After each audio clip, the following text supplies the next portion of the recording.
Hello and welcome to Jan and Jeff. Jan, are you there? I am, Jeff. How you doing? I'm doing fine. How was your summer? It was hot.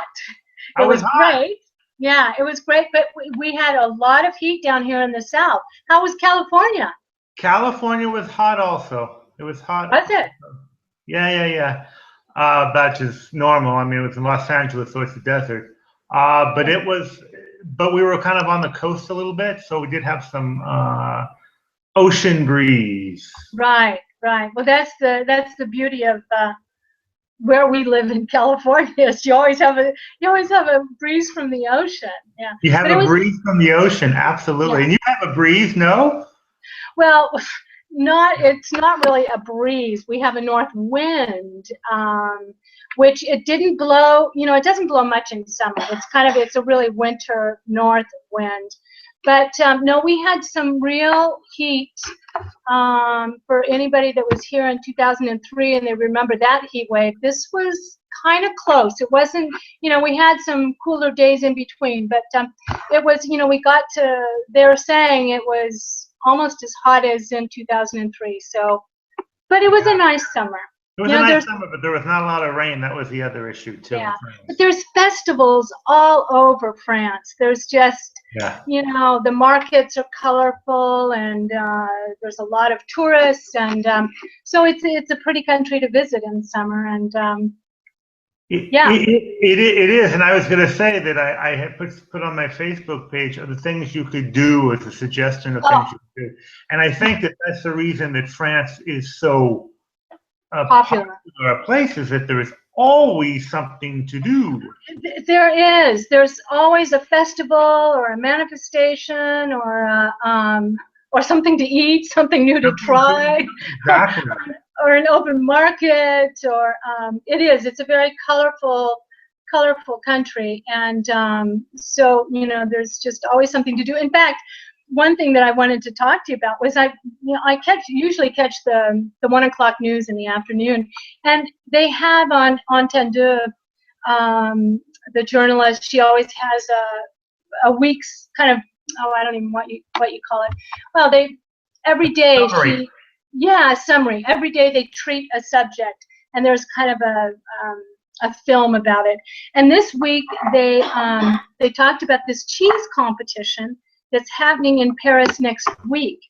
And all week long, every day on the journal, there was like a 5-minute thing on this competition and the people that are preparing for it. And there's people that come from all over the world that compete on making the best cheese. And there's the people that taste the cheese. The judges are actually trained to on how to taste cheese, and it's like wine. It's like, well, it's And not an easy job. We laugh. no, they were talking about, you've got on the back of your palate, you need to be aware of a nutty taste and all this. And apparently there's a Japanese woman that looks like she's going to win. She's up in the top 5 to win this cheese competition. Good. So that's happening next week in Paris, if you happen to be in Paris.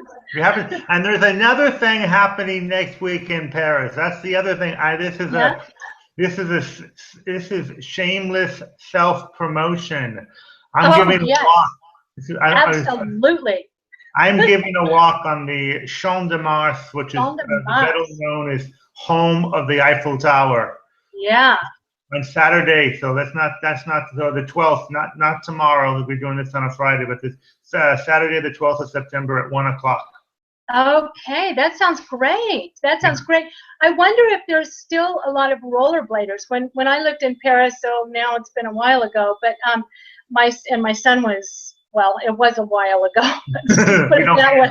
It just flies by. But I used to take my son to the Eiffel Tower, that whole area there, right. Because they would skateboard and rollerblade, and it was just starting to get popular. So I wonder if they still have. I know they have a lot of street artists right there. Yeah, I don't know. When I first went 20 years ago, or over 20 years ago in '94, I have a photo of the guys they were doing skateboarding. It was on the Tarcadero. Yeah. That was really cool. That was really, really cool. Yeah.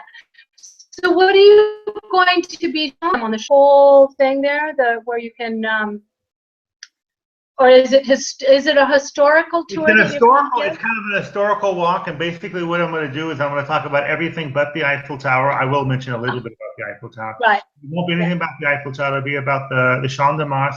I have photos. I have old postcards of at least 100 years. I have some photos. Oh, wow. The Eiffel Tower was there. Oh, okay, right. The history, and because it was the suburbs of Paris. That was not Paris at one point in time, which is hard to believe, but it was not Paris. And so we talk about, and we're going to do a walk. I figured it out. We're going to do a little walk, and we're going to make a circle. We're going to start where we start by the Eiffel Tower, and we're going to go off and see where the largest Ferris wheel in the world once was. And then we're going to turn around, and we end with we'll end on the other side of the Champ de Mars, where you get the view of the Eiffel Tower. Right. Oh, wow. Well, that sounds interesting. I hope you, well, let me know how it goes. I hope you get I will. I will. Something. Can people sign up on your website? Yeah, they can sign up on the website, and this one is going to be free, so there's no cost. They just need to. Okay, great. Gosh, well, if I can promise parents, I will. I can't on the 12th, but anyways, well, good luck with that. Thank you. So I don't think we had any other subjects. Yes, we do. Oh, we do. Okay, tell me. I will tell you. No, we're talking about cheese. Oh, yeah. You got more to add to that? I note, and I put it in my newsletter about there was 10 cultural differences that I settled. Oh, right. And one of the cultural differences that I noticed, I had noticed this last year, and I didn't bring any back, was you can buy in America, la vache qui rit. Oh, yeah. I saw that on your website. Yeah. You can buy that, and in America, there's I think there's 8 different flavors. In France, actually 3. And it's kind of funny because they call it creamy Swiss. They call it. I did look at your website, and I did see the Laughing Cow stuff. I've never seen it called because in my neck of the woods in California, I would find it as the Laughing Cow, and it never said Swiss cheese. Oh, okay. But I think they mean it's a type. It's not the Swiss cheese, but it's what we call in America Swiss cheese, which really isn't Swiss cheese. Right. Right. They could be trying to give it, like it probably tastes a bit like Swiss cheese. But I'm not surprised that we have 8 different flavors. Probably garlic and garlic. There's mozzarella. There's barbecue. Barbecue, but of course there's light cheese. Oh yeah, herbs. There's some sort of. In France, there's just 3. One is light, one's light, one's regular, and the third one I can't remember. Yeah, see, I've never even seen the third one. Yeah. Yeah, and then I had some people make comments. There were other cultural differences with America that they had noticed that I didn't notice. And one woman, a Katie, I think it's interesting. In the countryside in France, on the side of the road, there are ditches. There's no shoulders, and there are ditches. Oh, this is true. It's true. Yeah, it is true. In fact, when thinking about it, I've ended up in a few ditches. Yeah, I have a sister-in-law who because the roads are so tight. Yeah, wow, that is one. Yeah. That's a good. And then there was another one. I had talked about the laundry and the washing machine. How in France, in America, you have the washer and dryer. And absolutely. You really only have the washer, and then you air dry it. And there was somebody who made the comment, and it's true, that in France the washers just go on forever. Oh, well, the thing now, I've noticed that, and I've been here 35 years.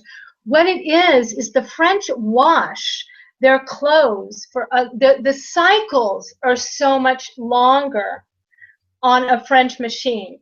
Right. And I've known people to wash their sheets on 90 degrees, which 60 is boiling.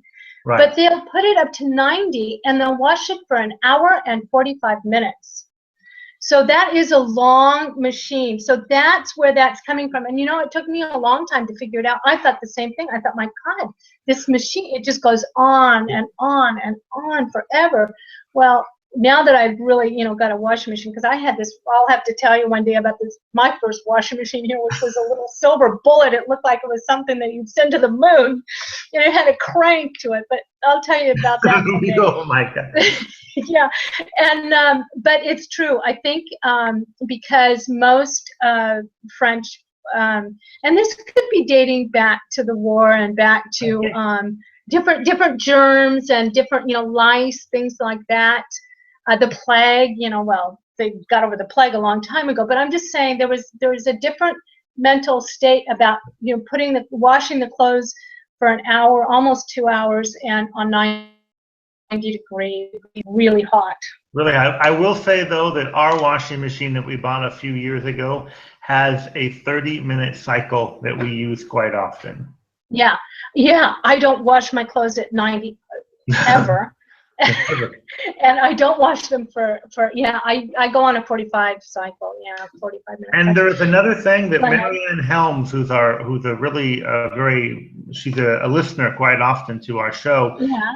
She told me. Marianne. Hey, Marianne. She told me, and it's interesting that in New Jersey, where she lives, like in California, if you go into a town or a city or something, it'll have the name and it has the population and the altitude. Yeah, right, yeah. In New Jersey, it doesn't, and in France, it doesn't either. Yeah, no, it's true. It's just the name of the town, and when you leave the name of the town, there's a big red line through it. There's a red line through it. In America, in California, but she says that in New Jersey, they don't do this, which I thought was kind of interesting. Anyway. Yeah, that is, and you know what? I thought of one after I read that on your website. I thought of another one that's really obvious and that's a really big one, and I cannot remember what it is. I didn't write it down, but I thought, I'll mention that to Jeff tomorrow. Anyway, it'll come back to me, and I'll tell everybody about it next week. Next week, I should be able to show you some pictures about a beef Wellington that I'm going to cook for Sunday lunch. Excellent. All right, Jan. Yeah. Very good. It was fun catching up with you, Jeff. It was. Hope everybody else had a great summer vacation, too. You too. Bye-bye. See you. Bye. Ciao, ciao.